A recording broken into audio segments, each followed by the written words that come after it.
Salve pessoal, mais um showzaço para vocês. Lembrando que aqui pode tudo, contanto que seja você sempre. Sim, podcast do Bioma 7. Hoje recebemos uma notoriedade na factoring de massas. Sim, você que gosta de nhoque, macarrão, lasanhas, ou tem um restaurante ou um sistema de fornecimento que precisa dessa parceria, hoje você vai conhecer Luigi Braço, o CEO da Gusto, fábrica de massas instalada aqui em Curitiba. Meu amigo, bom dia para você e conte um pouquinho da tua história, campeão. Bom, obrigado. Eu acho que o glamour do podcast está bem condizente com o que é a Gusto Massas. Então, estamos no lugar certo aqui para falar do negócio, né? A Gusto, na verdade, ela existe, a marca Gusto, ela existe há 1 ano e 4 meses, mas a gente tem uma história de 32 anos, né, que já vem de uma família lá do bairro da Moca, né, da Moca, lá da capital, que é um bairro tradicional italiano, é um bairro tradicional de massas. Na minha concepção, estão as melhores pizzas do mundo, e eu nem precisei visitar o mundo inteiro para saber que lá estão as melhores pizzas. A fábrica em si, ela veio dessa família que comprou uma rotisserie em São Paulo, que na ocasião era San Genaro. Essa rotisserie foi adquirida pelo seu Ricardo e a dona Marlene, na ocasião. O filho deles depois foi inserido no negócio.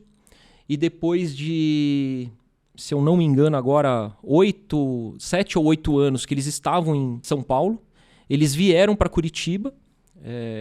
E aí, por conta de qualidade de vida, de uma série de outras questões familiares, eles vieram para Curitiba e começaram um negócio do zero aqui em Curitiba, fazendo massas para o restaurante que eles têm. Até hoje esse restaurante existe ali na Padre Anchieta. E em algum momento, o filho se separou dos pais no negócio, onde ele ficou com o restaurante e os pais seguiram com a fábrica, né?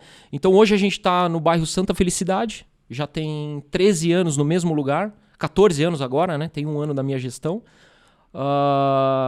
Num bairro tradicional também aqui em Curitiba, que é onde estão os maiores restaurantes, os melhores restaurantes de massas também de Curitiba. Sim. Centro gastronômico ali de famílias e colônias italianas.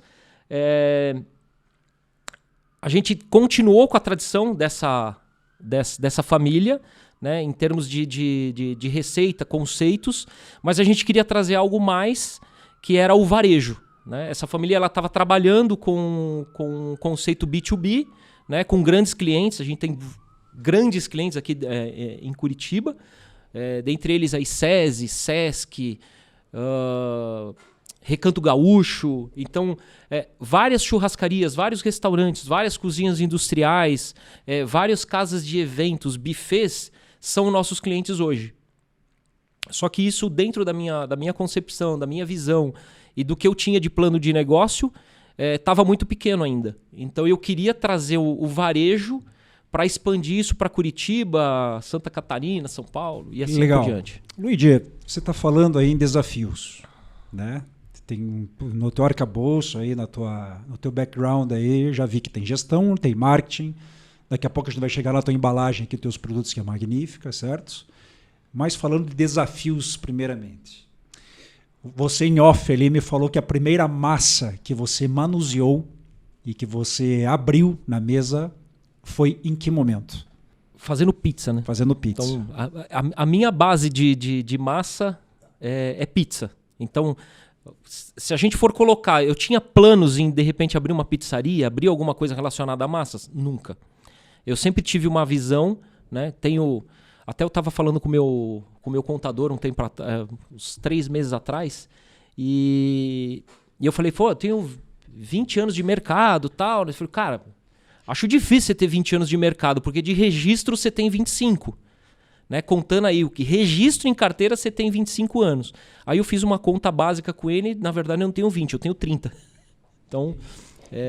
E a tua fonte de inspiração para abrir essa massa, você acha que já era business ou o prazer veio com a culinária e casou com...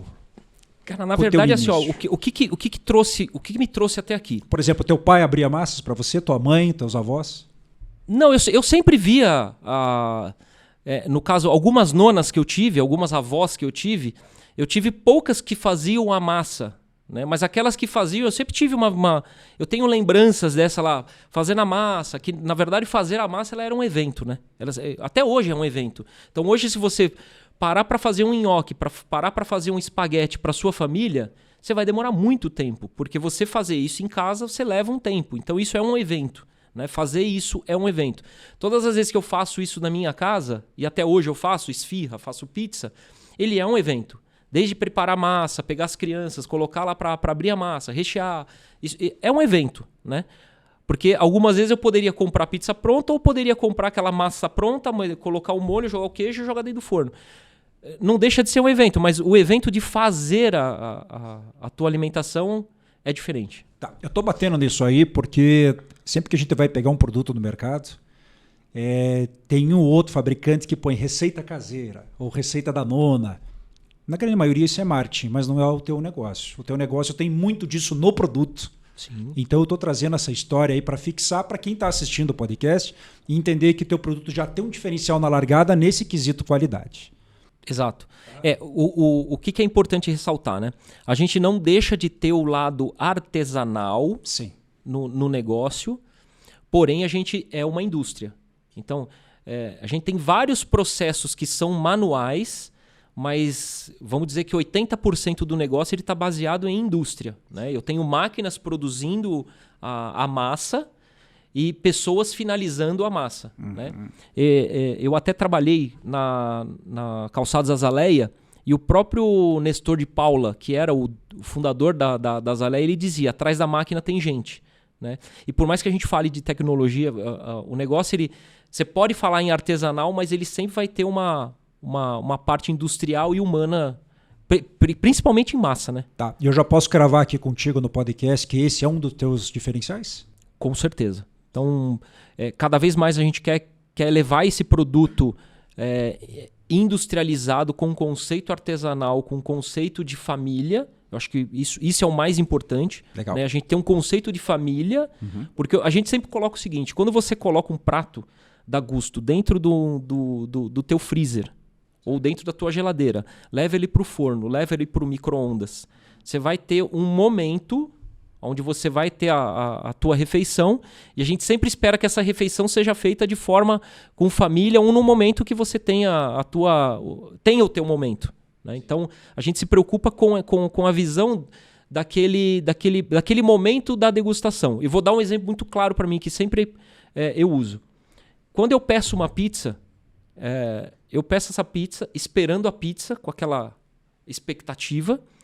Eu sei aonde eu pedi essa pizza, e a partir do momento que eu vou buscar ela no portão e o caminho que eu faço até a minha cozinha, a minha mesa, eu já vou pensando naquele momento. Então eu já vou curtindo também aquele momento do trajeto que eu pego a pizza com o entregador até o momento que eu vou comer. Então a gente se preocupa em todos os momentos. Então a gente fazer uma embalagem que a pessoa pegue e olhe para o nossa, que embalagem bonita. E quando ele come, ele falou, nossa, o produto é melhor que a embalagem. Ou o produto tem total a ver com a embalagem. Eu acho que isso faz muita diferença na hora do conceito que a gente tem com o negócio. Não, e você está coberto de razão, né? Porque em qualquer momento da tua trajetória ou da tua vivência econômica, seja um supermercado, uma banca de jornal, ou comprar uma internet ou um automóvel, ou o teu produto da Gusto, certo? Você já vai pensando que você quer o melhor para você. Por mais que de repente você esteja com o teu orçamento mais restrito, né? Mas, falando de congelados, Gusto, massas, certo? O que você vê hoje de desafios para o teu setor? Você já superou todos eles ou você é aquele cara que dorme pouco para estar sempre madrugando e estar fazendo o melhor para o teu cliente e, consequentemente, para você? Quando a gente dorme, a gente dorme pouco. Vida de industrial não é fácil. Exato. Né? O que é importante, né? Eu tenho uma visão que ali dentro da fábrica a gente tem várias famílias, né? Então eu estou preocupado também com essas famílias, né? Que estão lá, que não são poucas. Então se eu pego lá hoje a empresa com 10 funcionários na produção, são 10 famílias. A gente tem que entender isso, né? Mas o conceito de negócio, que a preocupação que eu sempre tive, fazer o produto de forma que eu consiga entregar lá para frente algo grande. Então, quais são os grandes desafios que a gente tem hoje? Hoje a gente quer construir uma marca que eu tenha produtos de fácil acesso com agilidade e praticidade. Então, repare que eu não falei qualidade. Qualidade é obrigação.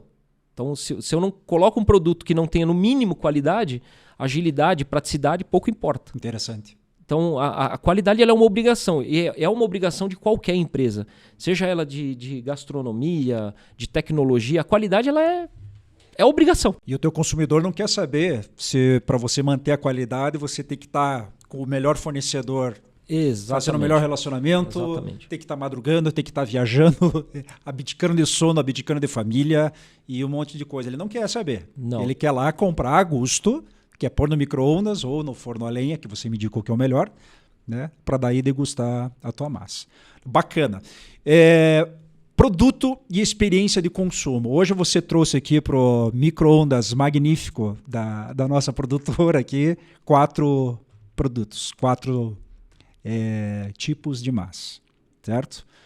Qual é o que tem mais saída, certo? Qual que você, de repente, indica? Eu sei que você vai indicar todos, certo? Isso não é segredo, mas tem um de predileção teu. Antes de chegar nesse de predileção, me conta um pouco de como é que você chegou nessa embalagem, qual que é o que mais sai e qual que é o que está mandando aí a tua fábrica não parar de verdade. Tá. Na verdade, esse produto aqui, né? Quando a gente pega ele no conceito, né? Qual que é esse? Esse aqui é um conchilhone 4 queijos. Tá. Né? Mas o que eu queria mostrar? A gente, quando desenvolveu esse produto e quando eu assumi a gestão da fábrica, a gente desenvolveu esse produto em 4 meses. Né? Ele é um produto que já tinha, ele existe esse produto lá na fábrica, na história lá dos seus 32 anos, só que ele não tinha um conceito de varejo e consumidor. Então, quando a gente falou assim, vamos criar um produto para levar para a mesa do consumidor final, né? Diferente dos conceitos de rotisserie, de casas de massa, onde você pode levar sua própria travessa, o próprio pirex e falar, monta uma lasanha para mim.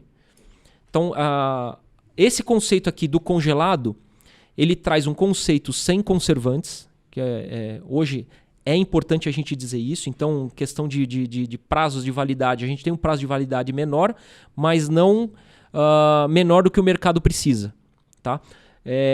A gente criou esse produto aqui para ir do freezer para o micro-ondas. E dentro de todos os conceitos que a gente tem de produto, a gente quer levar esse conceito, massa fresca, congelada, direto para o micro-ondas, direto para o forno. Tá? Esse produto a gente criou, então assim, tem uma embalagem que é uma embalagem livre de contaminação, que pode ir por micro-ondas onde eu não tenha uma contaminação. Todo fabricante segue esse normativo? Hoje em dia, sim. A gente pega algumas... Você fala hoje em dia, quanto tempo para cá, mais ou menos? Eu não sei ao certo qual é a última norma que foi estabelecida, tá. Mas a própria indústria de embalagem ela já tem fornecido embalagens que são livres do PP, né, que eles falam. E aí a gente, desde o início, falou, cara, eu não posso colocar uma embalagem e aí isento de todas as pessoas que ainda usam essa embalagem, que eu não gosto, que é aquela embalagenzinha do alumínio, onde você pega lá aquela marmitinha, né? Que você pega aquele alumínio, coloca as coisas, fecha com ela, fica aquele papelzinho em cima. A gente quer levar um conceito novo e produto diferente. Então, a hora que o cliente pega essa embalagem, né?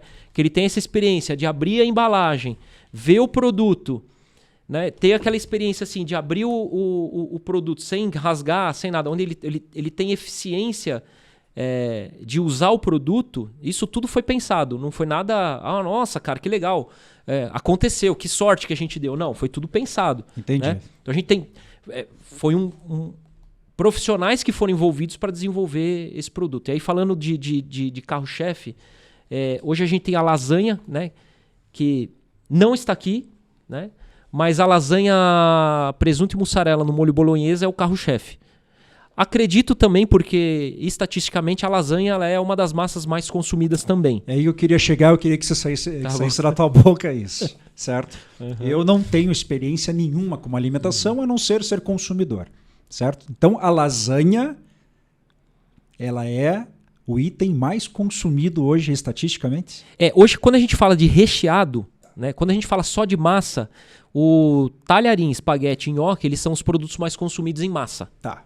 Tá? Quando a gente fala de recheados é aquele que eu adiciono queijo, presunto, brócolis, qualquer outro item em cima da massa, a lasanha ela é a mais consumida. Tá. E você acredita que isso vem culturalmente da gente? Isso é cultural. Aham. Então, acho difícil a gente conseguir mudar isso. Tá. Né? E aí uma estatística é que o brasileiro hoje consome aproximadamente 1,6 kg de massa por mês, 2 vezes por semana. Então a gente está falando aí que ele consome 400 gramas por semana. Você veja a importante, né?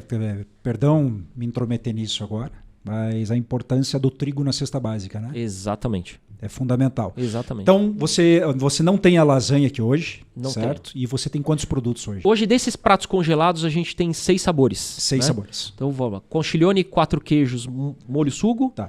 Conchiglione de bacalhau, molho sugo. Bacalhau. Bacalhau. Pô, que magnífico isso. Conchiglione de frango catupiry, molho branco.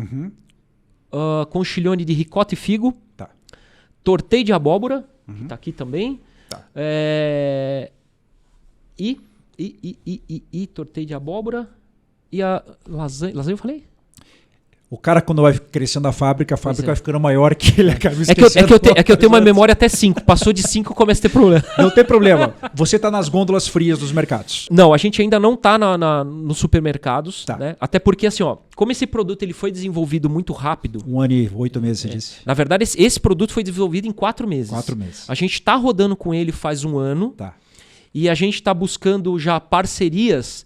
Né? E aí existe uma reestruturação industrial que a gente vai fazer para atender grandes supermercados. E aí eu tenho um histórico vendedor. Então, a gente já foi fazer algumas ações dentro de supermercados e eu me surpreendi. Porque a gente chegou num cliente, o cliente falou para mim assim, falou assim, gostei do teu produto, esse teu produto ele cabe dentro da minha gôndola e a gente vai fazer um teste. Eu tenho 80 lojas, você vai pegar esses 6 sabores e vai mandar uma caixa de cada sabor para cada loja. Quando a gente fez a conta, deu 5.400 pratos no teste. A gente falou, a gente tem uma lição de casa, né? Então, eu tenho um capacity de produção que eu estou atendendo hoje o B2B. Quando eu vou para o B2C, que é onde a gente quer chegar, eu preciso fazer uma reestruturação industrial para atender só o B2C. Então, a gente já está num processo aí de investimento em maquinário para que a gente possa também atender o B2C em volume. Hoje a gente tem uma parceria até com uma empresa que é Em Casa, né? O Em Casa ele é um conceito de mercado honesto, aqueles mercados que ficam dentro de condomínios. Conheço. Então, o Em Casa ele tá com parceria com a gente. Então a gente tem pontos do Em Casa onde a gente vende 30, 40 pratos por semana. Né? Então, a aceitação do produto a gente sabe que tem. A gente tem uma apresentação que o mercado e a gôndola precisa e quer. Só que, infelizmente, a gente não está ainda capacitado para atender esse mercado de imediato. Então, a gente atende empórios e pequenos mercados. Quando eu vou para grandes varejistas, a gente está acompanhando os grandes, mas a gente não está vestindo a roupa deles ainda. Todo mundo fala que na cabeça do gestor moderno, do gestor que acontece na vida, ele tem que ser audacioso, vamos por assim. Mas nem sempre, você é um cara de cautela. Teus relatos aqui trazem para o podcast do Bioma 7 cautela.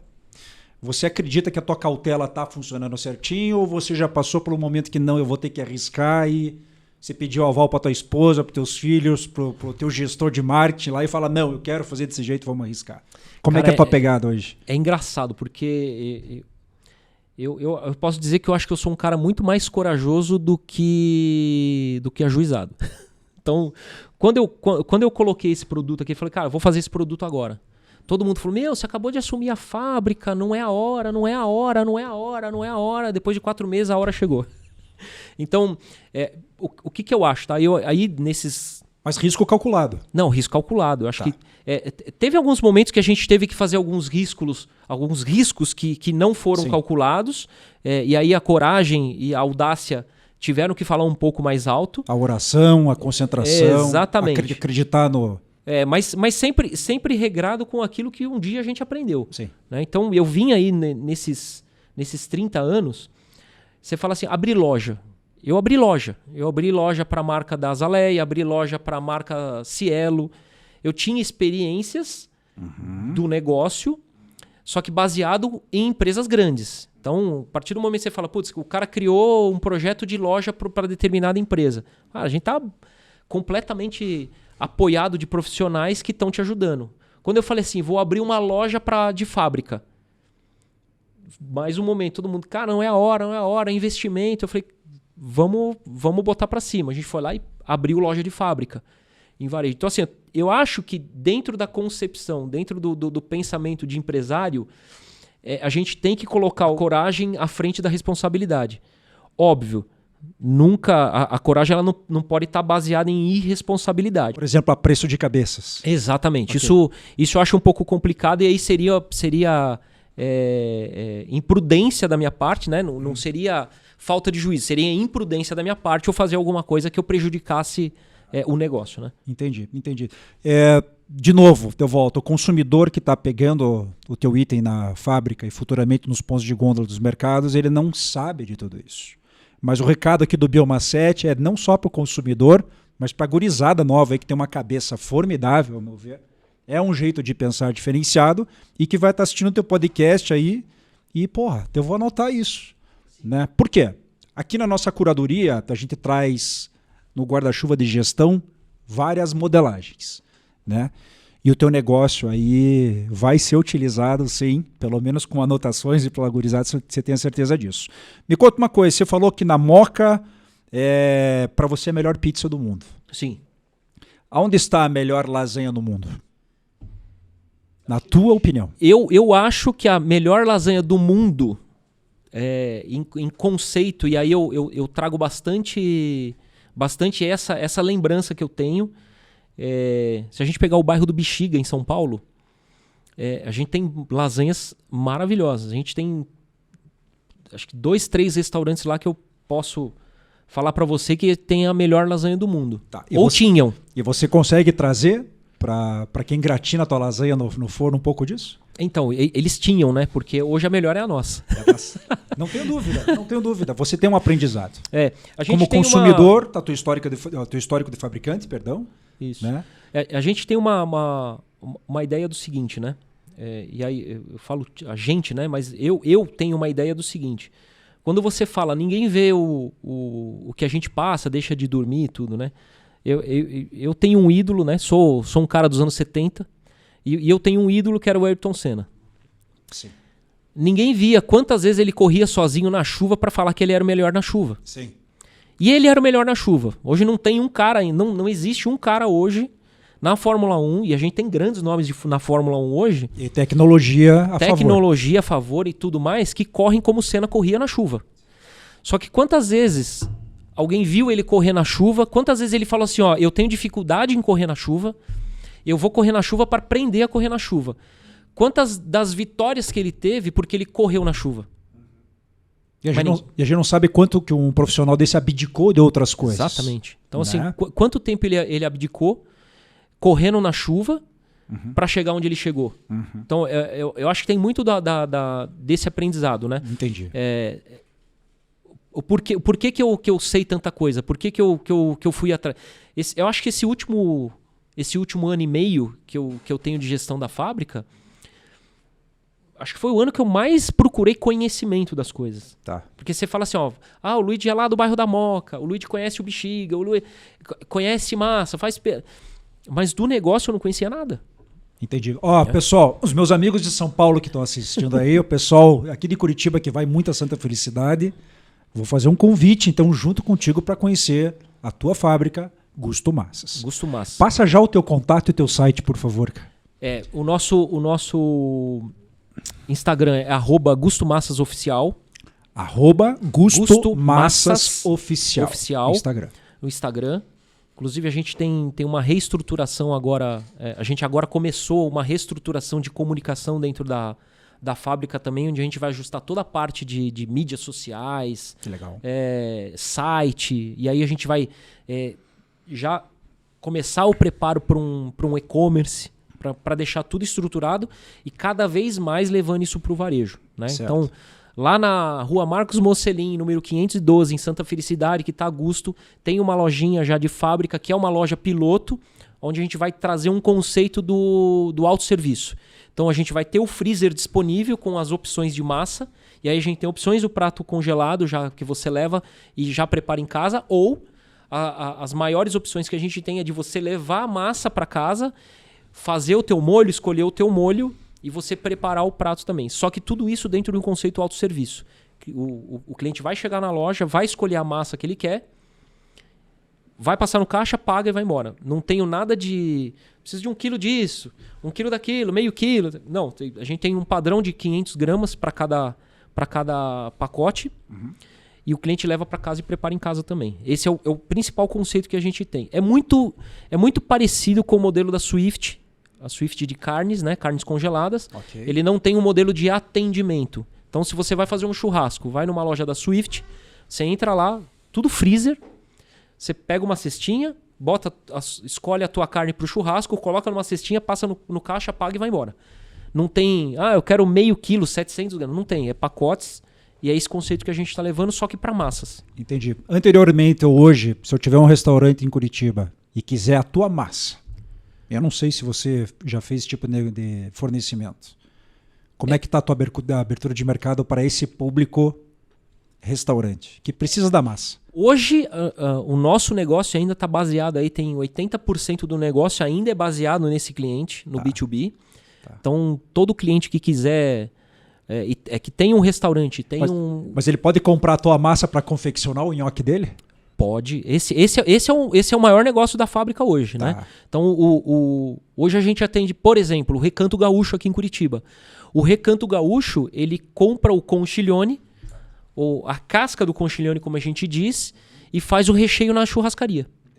Então, todas as unidades hoje do Recanto Gaúcho têm o nosso conchiglione. Ele compra com a gente. Então, a gente tem vários clientes desse tipo. Por exemplo, quero nhoque.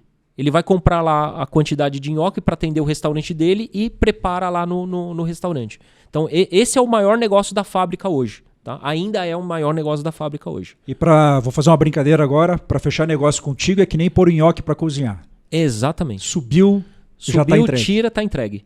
Que legal, cara. Me conta uma coisa, curiosidade para o nosso público aí. Quanto que você compra de trigo mesmo, mais ou menos? Hoje? Se você não quiser falar de números, fale de caminhões, combis. Como é que está o fornecimento? Hoje eu consigo falar, a gente, em produção hoje, a gente tá perto aí de... Vou fazer uma conta básica aqui, né? Que a gente tá perto aí de 5 toneladas mês. Caramba. Só de farinha, né? Caramba. Fora ovo. Se empilhar, dá para esquiar nela. Dá para fazer, dá para fazer um grande sucesso de Hollywood aí. Falando em fornecimento, como é que tá a tua relação com eles em nível de Brasil e qual que é a tua análise do perfil do fornecedor para você que é industrial? É difícil, é morosa, é difícil de achar o cara certo? Às vezes você acha o produto certo, mas o cara é tinhoso. Como é que tá isso? A gente tem uma relação muito boa de fornecedor, né? Como a gente tem um padrão estabelecido, então hoje eu tenho um moinho que me fornece a farinha. Tá. Então a gente é exclusivo desse moinho. Porque eu não posso...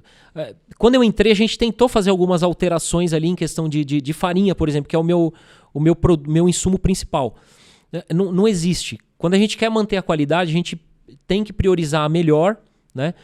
Hoje nem sei se eu posso falar aqui, mas hoje o meu fornecedor é a Venturelli, né? O Moinho Globo. Pode falar. A gente é exclusivo com o Moinho Globo hoje. Uhum. Tá? Contrato? Não tenho contrato, mas se eles pararem de fornecer para mim hoje, quebra o meu negócio. Porque a farinha deles é a farinha que encaixou no negócio. Certo. Né? Só que eles entendem isso também. Uhum. Então, o relacionamento que a gente tem o relacionamento comercial, ele tem esse entendimento. Né? Porque o moinho em si, né? E aí conversando com o time lá do moinho, eles dizem o seguinte: todo cliente que a gente atende, a gente entende que ele precisa da nossa farinha, porque a gente sabe que a nossa farinha é a farinha de qualidade.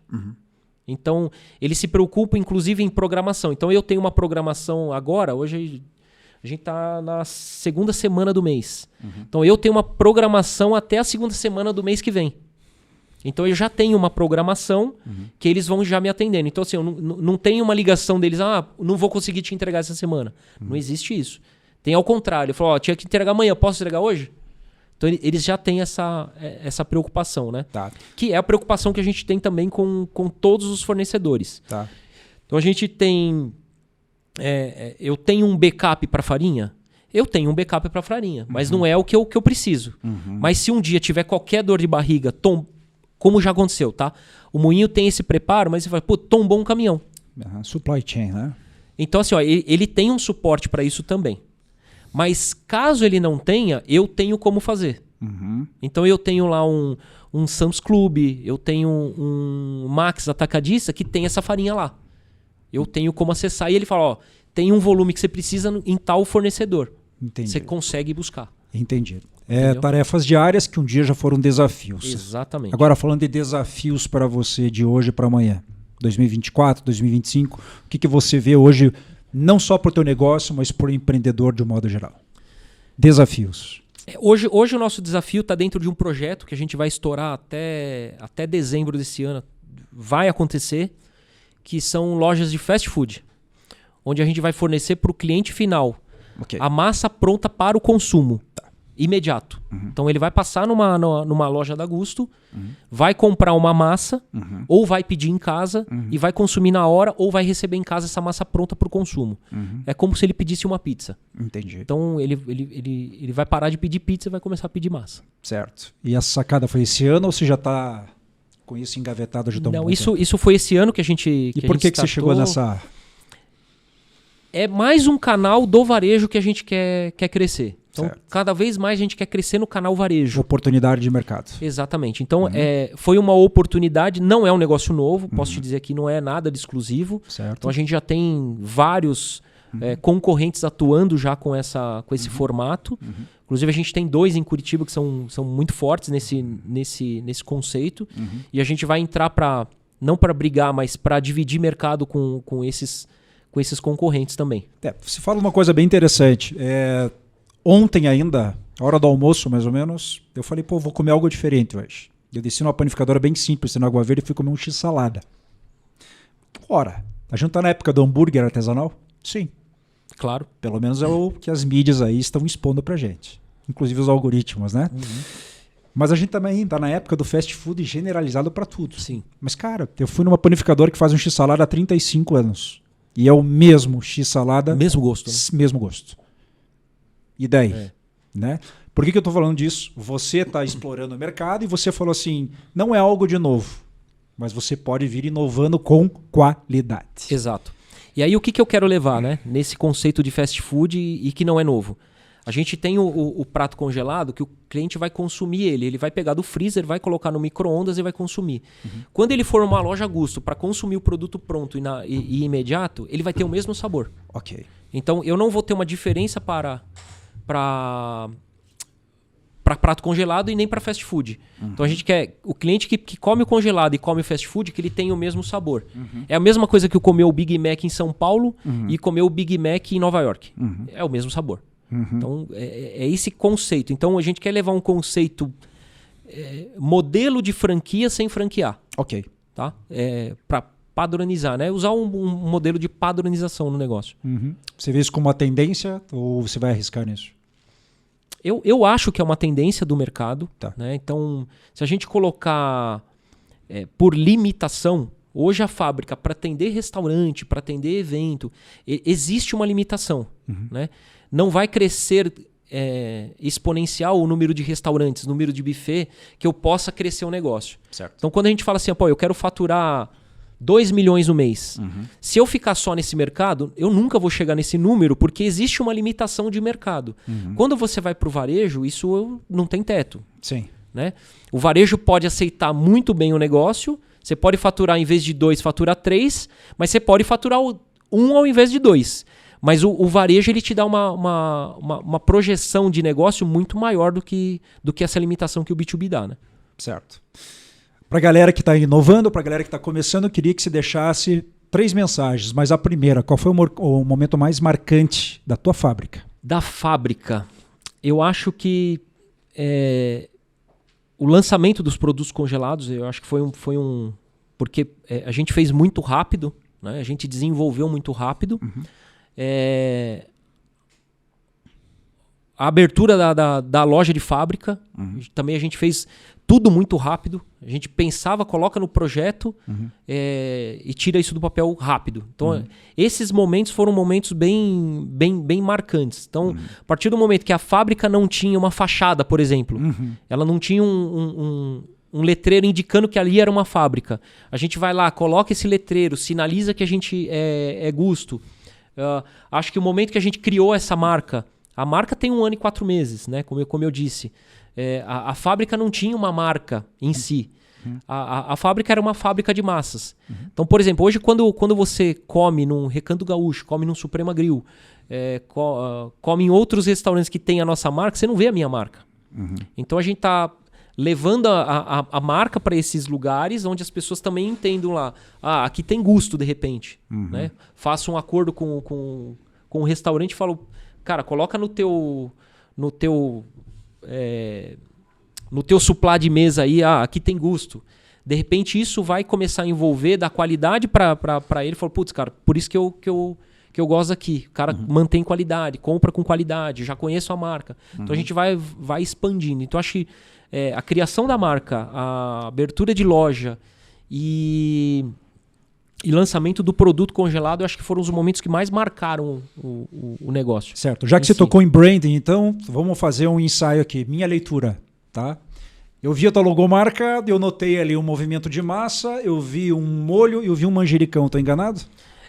O que a gente queria construir baseado na massa? Manda bala. Quando a gente foi criar essa marca, a gente falou assim, eu não quero vincular minha marca à massa italiana. Tá. Aí você diz, mas Luigi, a sua massa é um conceito de massa italiana. Só que enquanto fábrica, se por exemplo eu pego hoje uma Nissin, ela vai terceirizar uma fábrica no Paraná. Ela chega para mim e fala, eu quero produzir lamen. Não tem nada a ver com o italiano. Só que eu não podia deixar isso de lado. Tá. Então eu uso lá um verde, eu uso um vermelho, e o preto, que é o maior destaque da marca, diz que eu sou uma marca aberta em alimentos e massas. Então a gente não queria vincular a Itália no negócio. Né? Para não ficar. Além de ser um negócio, acho que batido pro ramo de marca, e todas as marcas hoje usam a Itália como referência de massa. Né? Eu não queria criar um vínculo Itália. Eu queria trazer um pouco mais do conceito e lugar onde ela foi criada, a fábrica, que foi na Moca, bairro italiano, tudo isso. Mas eu não queria trazer só esse conceito Itália na marca. Certo. Então a gente trouxe um movimento na marca, onde você olha para ela, é uma marca alegre, ela é uma marca de movimento, mas ela principalmente diz onde eu quero chegar, que é o varejo. Ok. Então a hora que você bate o olho nessa marca e bate o olho numa gôndola, você não vê uma diferença entre as marcas que vão estar disputando com você. Entendi. Eu não quero nada clássico, eu não queria levar nada, porque você olha a minha marca, sinceramente, ninguém fala que essa marca é uma marca com padrões artesanais. Certo. Né? Só que o cara come e fala, nossa, cara, parece que eu tô comendo um molho feito na hora, faz me lembrar da nona, faz me lembrar remete lembranças. Né? Então a marca ela veio mesmo com uma cara para varejo mesmo. Entendi. Tá? Então quando a gente falar da nossa marca, eu sempre vou te falar que essa marca é uma marca de varejo. Certo. Voltando para o teu produto, uma mensagem que é uma dica que você pode dar para o teu consumidor aí. Eu vou montar um nhoque com a tua massa. A tua massa já vem com um molho dessas aqui, certo? Essas prontas sim. Certo. O que você aconselha para tua massa aí? Qualquer molho casa bem ou de repente o sugo, tua predileção? A gente tem alguns, por exemplo, né? Se a gente colocar, a gente tem nesse prato congelado o bacalhau molho sugo. O bacalhau ele não casa com molho branco. Né? Então a gente tem algumas massas que não casam com determinados molhos. Né? Então, massas que têm envolvimento, por exemplo, o bacalhau, ele não tem relação de molho branco. Ele casa muito bem com o molho sugo. E é impossível você colocar um molho bolonhesa. Né? Você fala, o molho bolonhesa que vai a carne mais o o peixe, não faz sentido. Então acho que para o bacalhau, por exemplo, ele cabe bastante com o molho sugo. Você pega um ricota e figo. O ricota e figo, ele é uma combinação para molho branco ou derivados do molho branco. Conchilhone de figo, né? Conchilhone de figo, de figo com ricota, por exemplo. Então, tem algumas massas que ela já tem uma identidade ou um casamento com o molho. Certo. Né? Por exemplo, o nhoque, o conchilhone 4 queijos. Ele casa muito bem com o molho branco, com o molho gorgonzola, certo. com o molho sugo, com o molho bolonhesa. Então, assim, é uma massa que ele cabe com tudo. O próprio nhoque ele cabe com todos os molhos, se você for colocar a prática. E a gente tem o nhoque de batata e o nhoque de batata salsa. E aí tem também essas diferenças. O nhoque de batata salsa, num molho branco, ele vai muito bem. Talvez no molho sugo ele não entra, mas Entendi. Não combina. Tem alguns paladares aí que não aceitam algumas misturas aí. Entendi. Tem variação de preço pro nhoque de batata tradicional, pro batata salsa? Tem. Até porque a gente usa uma batata salsa que é de uma marca que fornece o insumo pra gente, a batata salsa a vácuo. Certo. Né? Então a gente não tem... como a gente é uma fábrica, eu não tenho condições de fazer... comprar a batata salsa... descascar, cozinhar, fazer todo esse processo. Então a gente recebe o insumo já numa embalagem a vácuo. Eu pego esse produto e já dispenso na máquina para fazer o nhoque. É porque a gente tem uma visão, né? O nhoque parece que tá 100 pessoas enrolando uma massa numa mesa e cortando. Não, a gente, né, como indústria, a gente precisa facilitar alguns processos. Sim. E aí a máquina que faz o nhoque, ela já tem essa mistura já mas como é a batata salsa, ela tem uma variação de preço aí, vamos dizer, de 20% mais ou menos. Entendi. Tá. 7 minutos no micro-ondas? 7 minutos. O único que leva 9 minutos dos pratos congelados é a lasanha. Ou seja, todos eles são rapidinho de... Todos são rápidos aí. Ontem mesmo eu peguei... a gente não estava com muito tempo, eu cheguei em casa. Aí a gente preparou 5 pratos desse congelado em casa. Tá. E aí todo mundo me pergunta, não, você come massa todo dia? Eu falei, eu não como todo dia porque eu seria imprudente. Com a minha saúde também. Sim. Mas se eu pudesse, eu comeria. Sim. E ontem a gente fez 5 pratos. Em meia hora a gente resolveu 5 pratos tranquilo. Todo mundo comeu ele quente. E saboroso, como sempre. Da validação de qualidade, você tem também um contato direto com a empresa de nutrição, que faz toda essa avaliação. O consumidor também, hoje ele é fácil ler, né? Mas ele não sabe para quem vai investir que tem toda uma amarração aí, que é delicada, inclusive. Tem uma preocupação, né? Inclusive hoje a gente tem uma adaptação que a gente tem que fazer. A gente é obrigado a fazer essa adaptação até o final de outubro desse ano, que é a nova tabela nutricional onde indica excesso de açúcar, sódio, tudo que eu tenho excesso na receita eu tenho que sinalizar diferente. O ovo de Páscoa já veio com isso agora. Exato. Então, tarjado, inclusive de preto, né? Isso. Todas as indústrias, elas já são obrigadas, e aí o prazo, se eu não me engano, vai até outubro de 2023, para todas se adaptarem a isso. Então, essa embalagem a gente desenvolveu o ano passado, a gente não estava na regra, e as embalagens que são impressas já depois dessa embalagem aqui, elas já vão vir no padrão.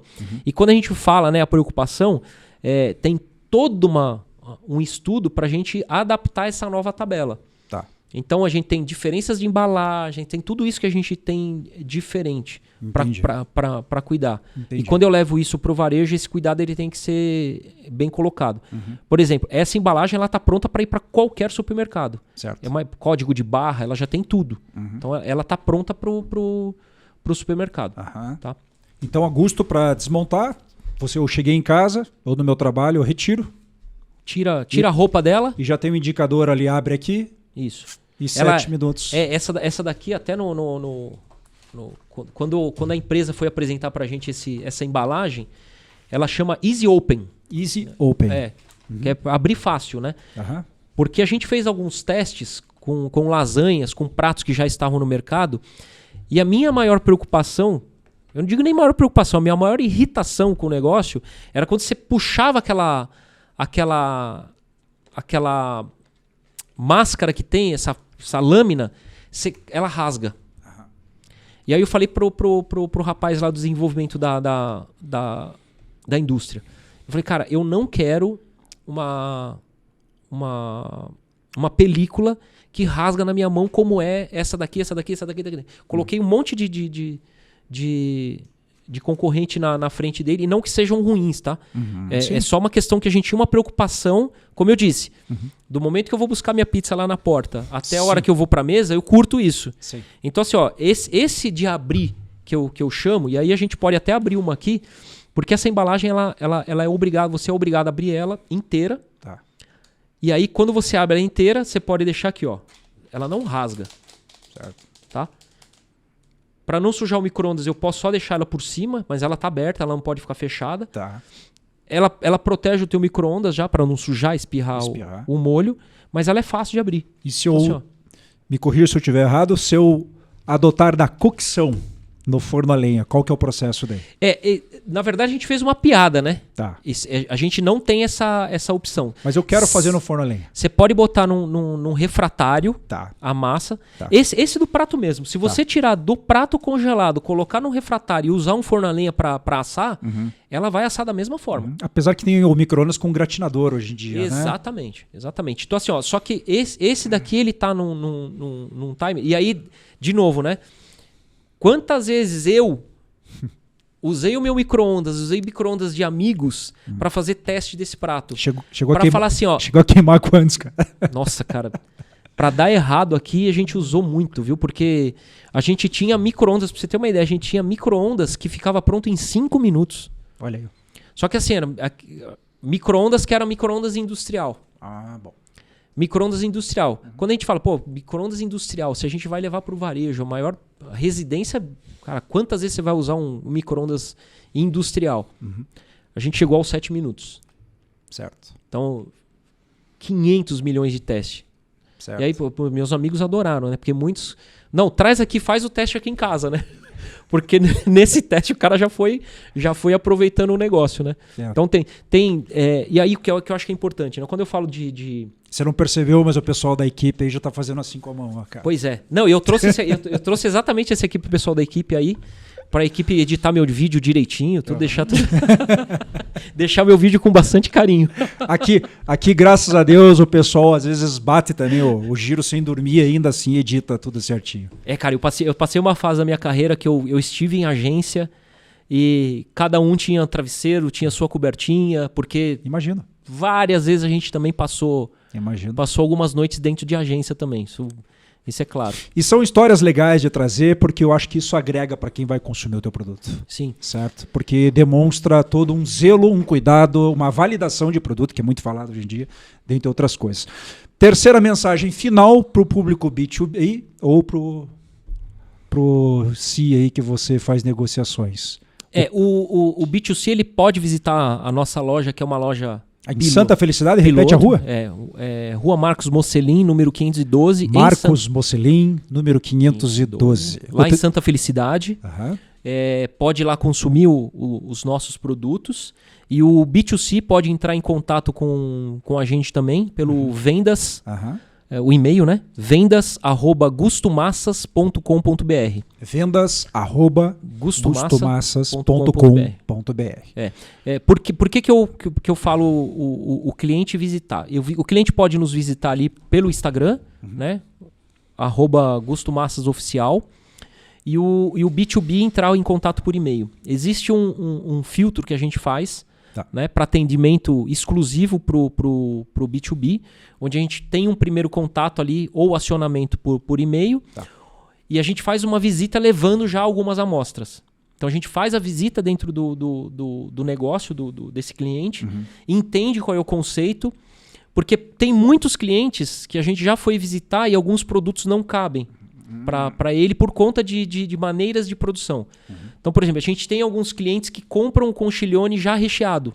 A gente entrega para ele recheado. E aí ele já tem um modo de preparo. Alguns clientes a gente entrega o recheado e entende que o negócio dele não é o recheado. O negócio dele é comprar o conchiglione vazio, ele prepara o recheio e recheio o produto. Então a gente tem que ter esse entendimento, né? Acho que isso é fundamental para a gente atender o B2B com a maior qualidade possível no negócio. Tá. Momentos de desafio, momentos de resiliência, momentos de sono privado, momentos de dar atenção para a família, porque sem família as coisas não funcionam. Elas têm uma correlação muito próxima, inclusive, nem que seja com amigos aos quais você tenha de coração lá em São Paulo, agora em Curitiba e pelo Brasil todo. Uma mensagem final, se você quiser olhar para a câmera ali, você sinta-se à vontade. Luigi Braço. Eu vou contar uma breve história aqui de experiência, né, para chegar até esse momento que você quer. Eu passei muito tempo da minha carreira profissional em viagem e morando praticamente em outros lugares. Então, eu passei 2 anos em Porto Alegre, passei 1 ano no Rio de Janeiro, já havia passado 1 ano aqui em Curitiba, sempre nesse São Paulo, Porto Alegre, São Paulo, Rio, São Paulo, Curitiba. Passei um tempo no Nordeste também. E o que faltava para mim? Faltava esses momentos com família e dedicação. Só que eram momentos, né? Que eram momentos que foram necessários lá no passado e que hoje eu não abro mão. Então, hoje eu não abriria a mão de ficar longe da minha família para ficar trabalhando. Então, eu já passei dessa fase, né? Passei dessa fase e aproveito o que hoje os meus filhos têm para curtir comigo. Então, eu tenho os meus momentos, eu tenho a minha rotina com os meus filhos hoje, do qual eu não tinha. Por exemplo, quando eu morava em São Paulo, eu nunca consegui levar meus filhos na escola e nem buscar. Porque eu entrava no trabalho 8 horas da manhã e saía às 5 da tarde. Os meus filhos entravam na escola 7h30 e saíam às 5 da tarde. Ou seja, o horário que eu estava entrando no trabalho, eles também estavam entrando na escola e saindo. E isso ficou muito por parte da mãe fazer, certo, porque tinha mais disponibilidade. Só que era um momento que eu perdia. Quando eu vim para Curitiba 9 anos atrás, eu fui levar meu filho na escola, eu chorei. Porque eu falei, cara, tô levando meu filho na escola. Que legal. Coisa simples, mas que para mim lá em São Paulo não fazia sentido.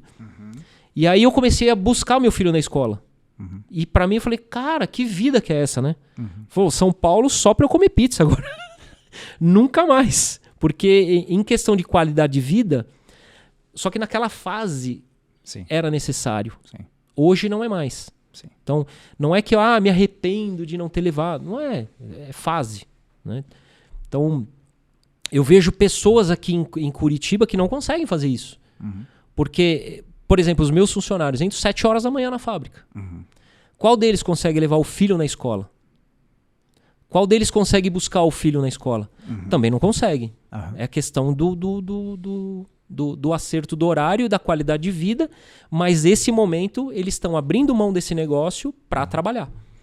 E vai chegar um momento onde eles vão aproveitar isso também. E a gente lá na fábrica desenvolve isso com eles e fala, não deixa de ter a sua vida, não deixa de viver, não deixa de ter a família, que é a base de tudo. Né? Hoje, se a gente falar de estrutura, ninguém tem estrutura se não tiver a família. Pelo menos eu acho isso. Né? Então, eu venho de uma base cristã onde a família é a base de tudo. Então, eu tenho que ter isso como base para mim também. Né? Então... E o que eu coloco pra mim, né? Quando eu coloco esse negócio, eu falo, puta, Luiz, você é muito louco. Foi assumir esse negócio, não sei o quê. Eu falei, cara, é muito difícil vencer aquele que não desiste. Então, você desiste, cara, você vai ser o tempo inteiro um derrotado. Existe um momento que você tem que abrir mão de algumas coisas, mas não desistir. Porque se você desistir, você vai ser derrotado o tempo inteiro. Você tem que persistir, né? E procurar cada vez mais conhecimento. Eu tenho como prática ler um livro por mês. Mas é uma prática de conhecimento que eu tenho. E leio livro de assuntos diversos. Para ter conhecimento, ter base de como falar, de como se apresentar e o tempo inteiro. Então, se eu paro para assistir alguma coisa na internet, óbvio, né? Eu tenho os meus momentos onde eu fico assistindo... como é que eles chamam agora? Shots. Eu assisto, só que assim, eu fico 5 minutos em shot ali já me irrita. Me irrita por quê? Porque eu não tô aprendendo alguma coisa. Então, se eu vou para um vídeo no YouTube onde tem 2 horas de duração, onde eu vou aprender alguma coisa, eu assisto. Se não for nada interessante para mim, eu nem me preocupo com isso. O tempo é uma moeda muito escassa. Exatamente. Então, Certo. o tempo para quem usa ele é escasso. Né? Eu estava até dizendo, estava até ouvindo essa semana aqui, comentei com a Dani também, né? A gente tem por premissa crianças escolhem fazer aquilo que querem e adultos fazem aquilo que é necessário. Certo. Então a gente tem que atuar como adulto, né? Então o que é necessário fazer? É necessário acordar, me organizar, fazer tudo, né? Hábitos, ter bons hábitos, né? Então a vida de quem tem sucesso, e sucesso é sucessão, né? Mas é sucessão não de troca, é sucessão de melhor. Quando eu falo eu tive uma boa sucessão dos meus pais, eu estou dizendo que eu tive um sucesso além do que eles tiveram. E não é porque eu sou melhor que eles, é porque eu consegui condições melhores para fazer aquilo que eu tinha condição. Porque meus pais fizeram tudo o que eles podiam naquela época. E se eu, por exemplo, me baseasse em tudo que minha mãe falou para eu fazer, eu não faria metade do que eu fiz. Então eu fui uma sucessão para como base de pais e filho, eu fui um sucessão, né? Eu acho que isso é importante, ser baseado na família. Posso considerar recado dado? Com certeza. Na verdade, é mais do que um recado, foi uma mini palestra que se deu aqui pra gente, motivacional na íntegra, mas que com certeza já percebi que agrega no teu produto em valores. Pessoal, tivemos o prazerzaço, Luigi Braço, você e tua esposa que estão aqui no estúdio hoje, certo? Toda a equipe que parou para assistir o teu depoimento, daria um outro podcast facilmente, porque você entende não só de gestão, de marketing, de entrega, de capricho, de devoção familiar, dentre outras coisas, certo? Mas em estúdio, às vezes, as coisas ficam compiladas e estreitas. Podcast do Bioma 7 recebeu Gusto Massas com Luigi Braço, o seu CEO. Aqui pode tudo, contanto que seja você sempre. Até logo, cara. Obrigado, viu? Valeu, tchau, tchau.